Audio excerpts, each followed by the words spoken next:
right, how's everyone doing? It's mid-afternoon. This is the time when you need a little bit of caffeine. So yeah, the H hour is that but let's dive into it. So obviously, this man needs no introduction, right? Yat Siu, chairman, co-founder of Animoca Brands. Animoca has been driving the notion of digital ownership, for a long time in various different categories. And I feel like in this cycle, we're now finally getting into a place where there's more recognition, there's more regulatory clarity, and there's also different more asset classes that could potentially really make a big difference. So maybe the first thing that I wanted to kind of chat to you about is when we talk about tokenization, we talk about capital in a decentralized world, love that word. The notion of digital property rights is critically important, because while we love to think that you now have an asset that's on a orderless, trustless network, and you can essentially just, transact in any way you want, at the end of the day, how do you actually trust that the asset is actually tied to the real thing, whether it's a piece of art, gaming tokens, real estate, or whatever it is? So what do you think? No, so first, I think the notion of digital property rights really started with the purely digital, right? Which is basically Bitcoin as probably, let's call it the granddaddy of digital property rights. But then actually, at the extent that we already had a notion of owning digital property, like for instance, with gaming items, right? So we might not think we own our data because it seems too like esoteric and a little bit too out there. But when I own my skin or when I own my coins in a game, I feel I have that attachment. So that's already happening. But I think what becomes interesting is that actually if you have a way, this is where RWAs are interesting, to find a way in which you can extend asset classes that create capital that are yield bearing, right? And so with Bitcoin or basically tokens, if it goes up, that appears to be yield bearing, but not really. It's just capital appreciation, right? Well, when you talk about RWAs, for instance, being able to buy equity, like, if you were able to say tokenize shares in a startup, take OpenAI, right? How many people would love to be able to own a small stake in that, right? And so I think that's what blockchain actually enables you to extend. So it's extending not just novel constructs, but existing constructs that you can understand, because we're still at a point where people have to understand what that means. And so, just yesterday, Republic and Solana, what they did was they announced the tokenization of our shares, right? Yeah. Which is kind of interesting because we're sort of this blend of both a public company, but unlisted, and then also, in crypto. So it's a combination of the two. And they tokenized, they're going to launch it on their marketplace. But just think about what that means, right? It means that you're now extending sort of our cap table into a wider token audience for the first time. Of course, it's a security. Yeah. But now someone, far away in Africa could potentially become a shareholder if they wanted to. And it's an experiment, just to be clear. But to me, this is really interesting on secondary markets because startups struggle with raising capital. Right. However, not every startup wants to launch a token. Right. And we know there's always been this sort of tension between having the equity and having the token. Yes. Right. And if your protocol, it's clear, right? But if you're a company, then it's harder to distinguish. Sometimes maybe you don't need a token, you just want the equity, but then you're competing with someone who's launching a token. For most investors, eventually it's going to be, I like the token because I have faster liquidity. But maybe it doesn't make sense to have that. So you have a way in which you can basically cycle that capital and own that opportunity. It also extends into new asset classes when you talk about art, right? If you sort of take precious art that's valuable, my mother, we tokenized the Stradivarius, which is a rare musical instrument. And that was really an experiment. Right. My mom would never buy Bitcoin. Not to say that she should buy Bitcoin, but she doesn't care. Just not in her lens to buy Bitcoin or Tesla shares, but she would buy a Strat or a share of a Strat, right? And, I think there's some association to the asset that's so flurry. It's a feeling. I mean, like some of us can be very rational, but most of us want to have an attachment to something, sure. Right? When you buy something, whether it's for an investment or not, you want to have a connection to it. Yeah. And, we're humans. So we have to have a feeling to it. The feeling could be, I want to make money, right? That's a feeling. However, it has to have a connection that you're attached to. No, I get that, right? It's like even one of my engineers in the office, so a couple months ago, just all of a sudden bought everyone a penguin. Swap the animal, and put it all on their desk, right? So we go into the office, we're like, what the hell is this?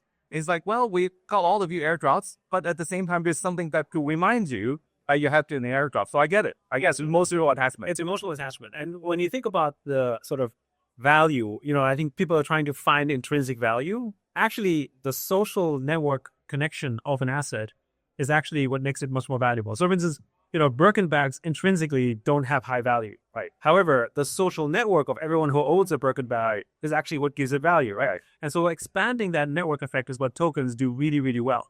So when you tokenize an asset, there's a good and a bad. The good is that it expands the network.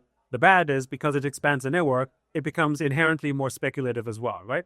And if you look at like NFTs, the most traded NFTs are today actually Pokemon cards that are basically minted, but they're natural RWA, right? And like people may not care what chain it's on, but they're trading the Pokemon cards because they have value and it's faster and it's more liquid, right? So again, it extends and broadens the network effects for whatever asset you put forward, whether it's virtual or whether it's physical. So let me go back to the shares aspect, right? But you were just mentioning.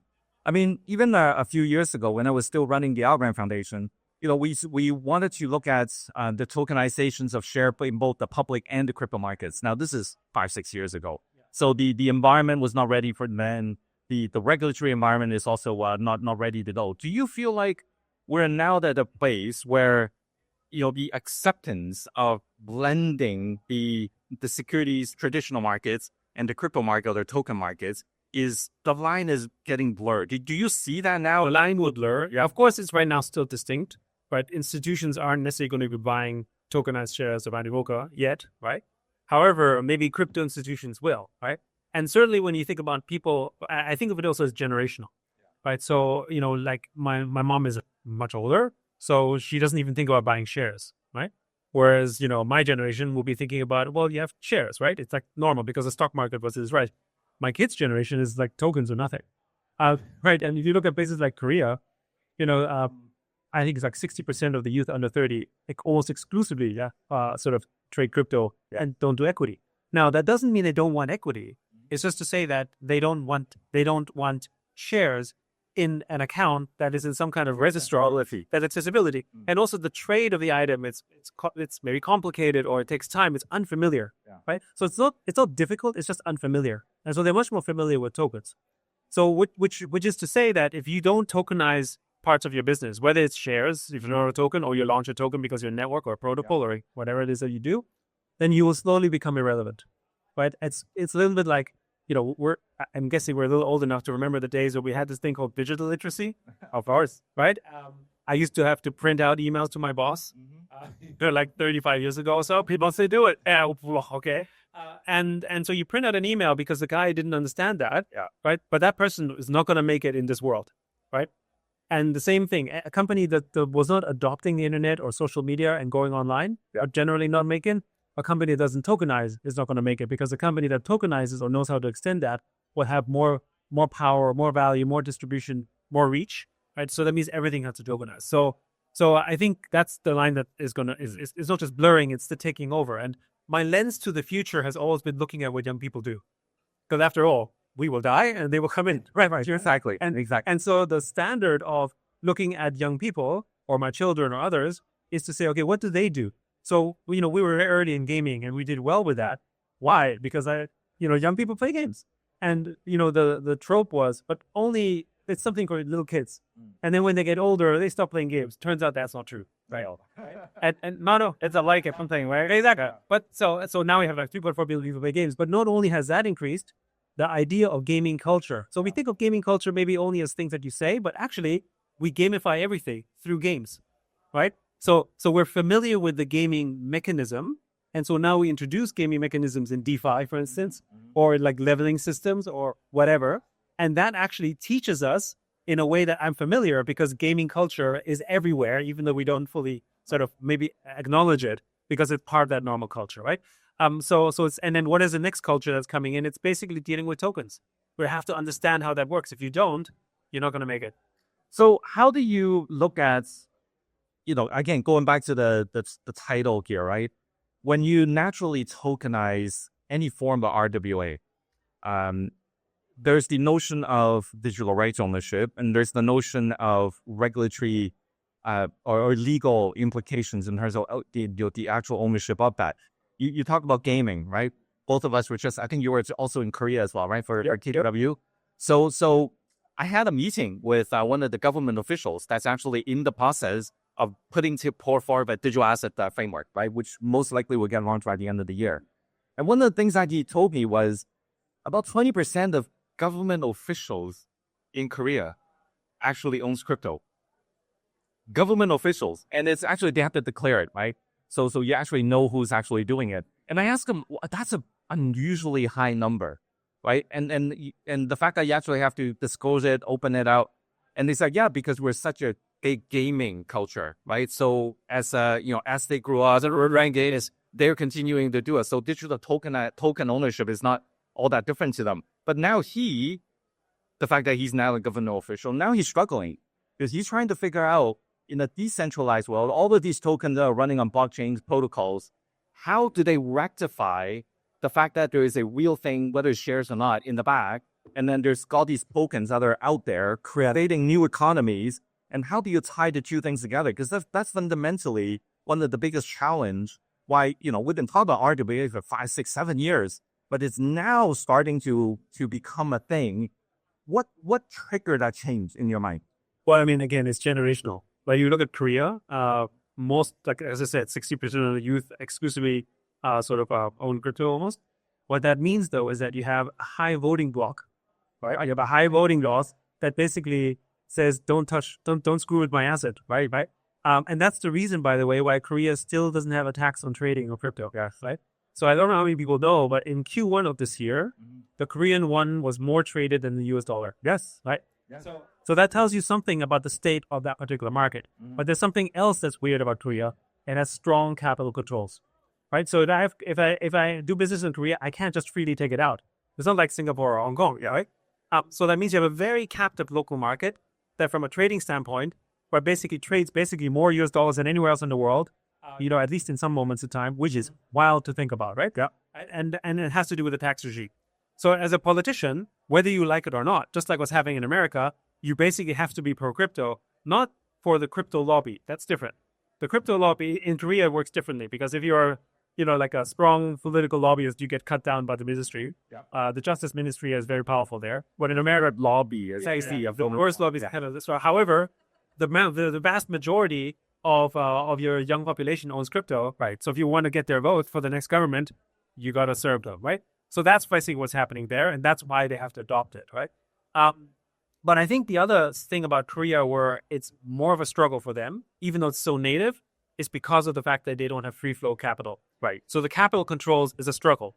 Everyone wants it, but how do you do it without causing a problem in the economy where the Korean one might possibly like capital flight, right? I mean, that's what China has, right? China's the same issue, right? A lot of people are like, oh, we're going to trade Bitcoin in China. Not going to happen, right?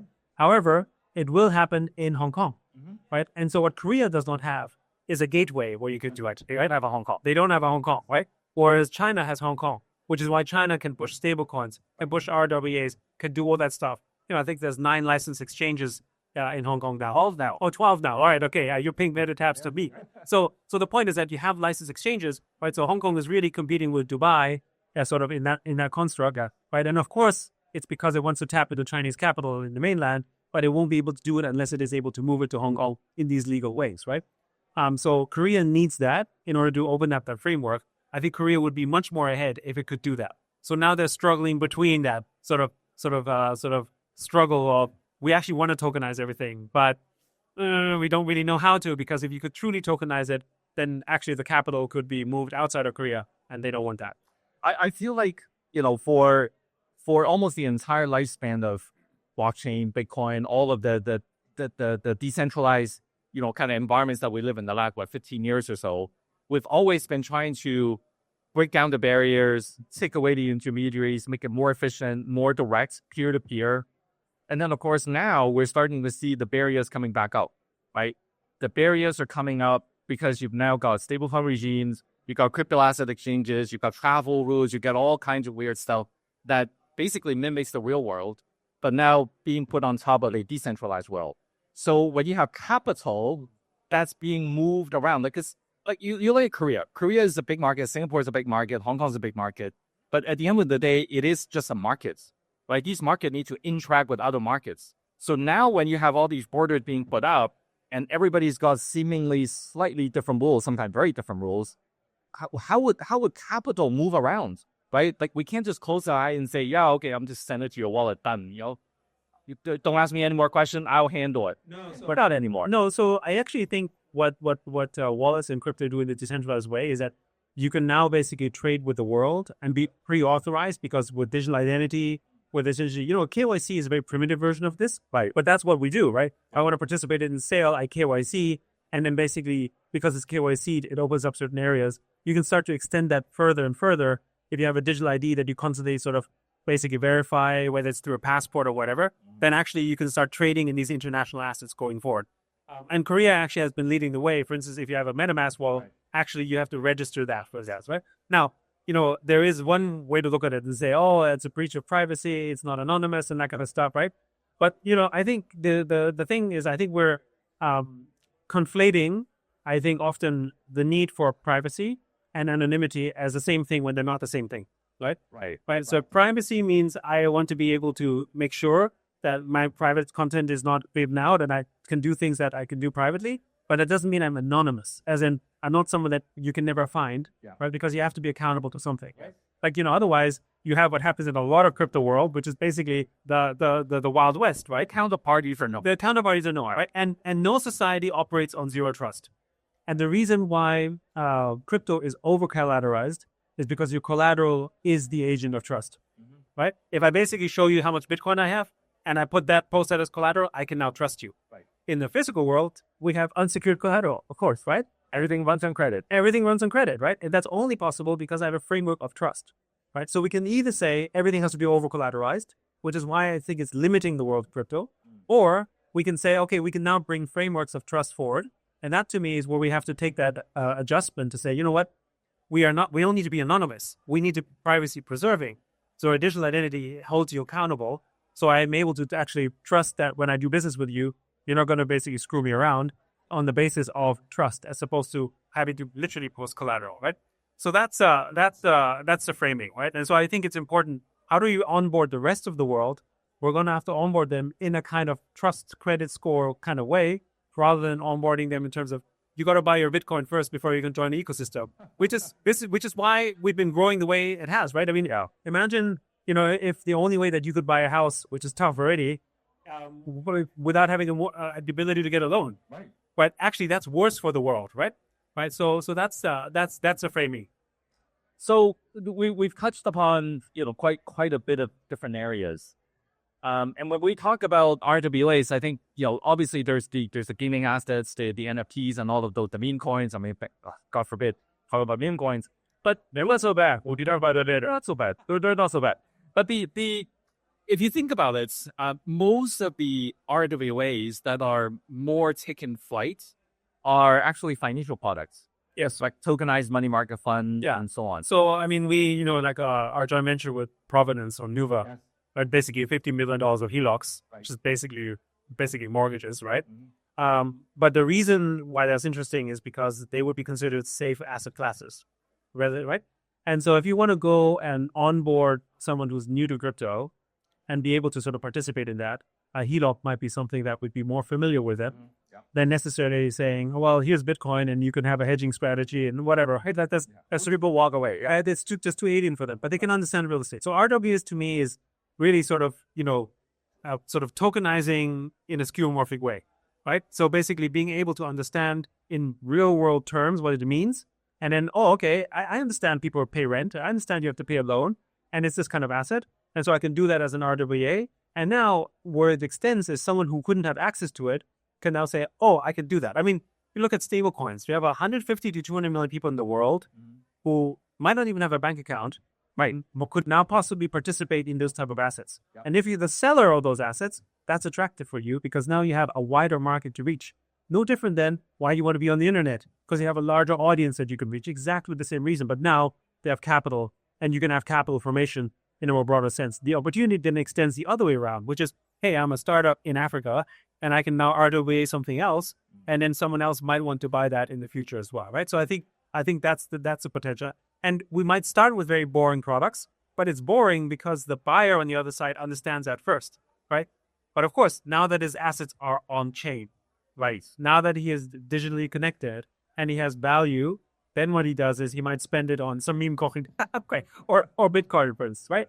And you can see this parallel happening in crypto, where people trade on meme coins, but then they save it in Bitcoins, of course, right? Yeah. Right. So say Bitcoin has become like the crypto savings account, right? But then when Ethereum and Solana rises, they start spending more in other ways, right? And then greasing that economy, right? And we see this with RWAs as well. When you start getting your yield, I mean, like when people make a profit on their real estate in the physical world, then they go for a nice meal and they splash out, right? That's basically what's happening. You're rotating. You're rotating on capital allocation. Well, it's rotating, but it's increasing too, because the criticism that Bitcoiners would have is they would say, altcoins or shitcoins by their parlor, right?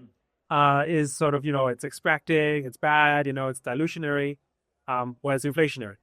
But actually, inflation is the reason why the economy grows, of course, right? Yes. Yeah. And that's the tug of war, but you need that inflation, and altcoins represent that inflation.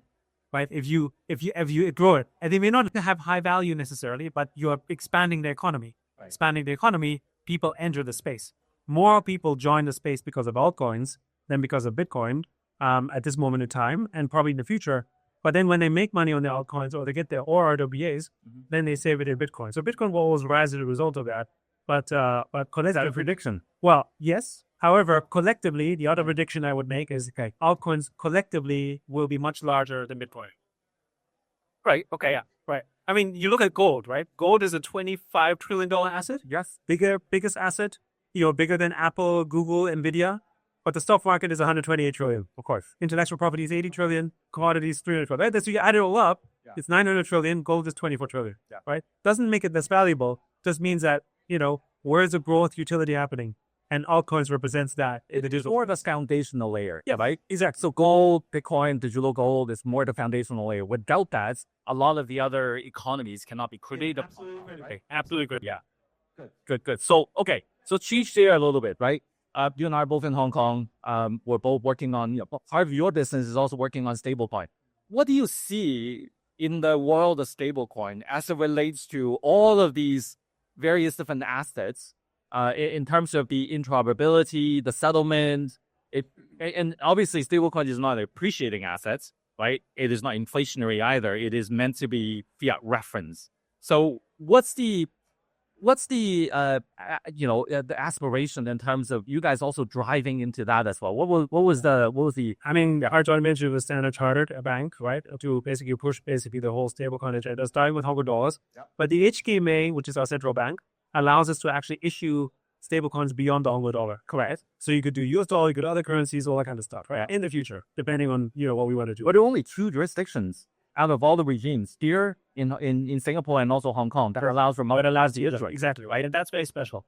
Now, when you think about that potential, the classic thinking is, reaching more audiences, onboarding, mass onboarding, that's an obvious one, right? However, there's a political aspect as well, right? So, and I think if you don't have your own stablecoin, your national stablecoin, you will basically become dollar colonized, of course. Okay. Now, I don't think many nations understand that, right? I think Europe doesn't understand that, as the example, right? And think about of the 150 to 200 million people around the world in Africa, Southeast Asia, South America, Pakistan, India, all part of the dollar economy. Right. Essentially, America has reached out more broadly in the consumer space because they're all using dollars, right? So in a way, the dollar circulation has expanded by almost 2x the American population. I mean, to double the American population, which is quite impressive if you think about it. And this will keep going, right? So if you are a sovereign nation, you need to issue a stablecoin to sort of so yes, it's almost a defensive move. It's almost a defensive move, right? You have to do that. And then you create those rails. Now, this is where the next layer comes. When you build out a stablecoin, you're opening up an innovation framework for others to build on top. It's the reason, it's what's happening on Ethereum and Solana to some extent, but it's, why all the stablecoins are like, let's launch our own chain. Right? They're launching their own chain because they want people to build on their rails. But when you build on the rails, you've dealt with this system of money. Now, for instance, if I build a game, I don't need to integrate Stripe, right? Or if I want to create a better payment system, I don't need to work with Visa or MasterCard. I can basically just build on those rails openly and in a decentralized way, as we've seen with DeFi or other such constructs, and then build products on top of it. Basically enhancing and building that whatever currency economy you want to build, right? So that's the other framing. So I would say that that's really, really important because I think we'll see new innovations in the space that one hasn't discovered yet because of the fact that there's a stablecoin infrastructure where money is essentially freely traveling in this kind of decentralized infrastructure. So it goes far beyond, one or two or three use cases. Right. So this is really part and parcel to the overall strategy of what you're driving in alternative assets. It's infrastructure, it's rails, and it's also got the added advantage that, given the geopolitical tension that we have in the world, given the fact that there's some people like to say it's evaluation. I don't really think about it that way. It's just alternatives. Yeah. Right? Yeah. I mean, de-dollarization, the way when people talk about de-dollarization, it's more about making sure that the dollar doesn't get weaponized. Yeah. Right. It's not that China wants to get rid of the dollar. Not at all. Right. No. What they want to make sure is that the dollar doesn't get weaponized, of course. Right. So that it doesn't sort of, hurt their particular national interests. But I mean, the other framing I would say is, the OG social network in the world is money. Yes. Right. And this is the infrastructure in a very base level, right? Because of money, we can do business. Because of money, nothing else, nothing works, right? Nothing works. Right? So money is that foundation. So how do you get to money 2 or 3.0? Yeah. And that's basically the stablecoin element, which is not even, I would say, the next level. It's just basically putting money truly on the internet. And then, tokenizing is the next level above that. But that basically allows people to sort of interact and transact. I think stablecoins longer term might not necessarily even be the majority way that we use essentially tokens of chain, right? It's just the onboarding rails to get you there, right? Eventually, I think it's going to be much more on actually data tokens. I keep telling a lot of the regulators that I meet, like you need to stop designing a regulatory framework around stablecoins as if it's digital money. It's not just digital money. You're not a rail. It's an infrastructure, right? So you need to define the regulation for infrastructure, less about, is this replacing fiat money? Yeah, and I do think the HKMA does understand that. So, for instance, when we had I think over 100 companies trying to apply for the stablecoin, but really it's like giving out a 5G license. Of course, right? They're only going to give out a few. Right. All right. So I think we're up in time. I wanted to make sure the schedule continue to move forward, but please give me a hand to thank Yat on very insightful conversation. Cover a lot of different grounds. I think that the key out of this conversation is that this is no longer just a bull run, right? It's not just token prices. It's actually the maturation of all of the infrastructure that we're seeing around us, both in the traditional finance world and also in the decentralized world. I think in a few years' time, we're not even going to have this conversation because everything is already all blurred together. And if we think about the last 20 years of technology innovation, we used to say, things are here, but we don't even think about it anymore. This is going to be the same way. So capital, whether it's on-chain or off-chain, is just capital, right? So thank you very much, all of you.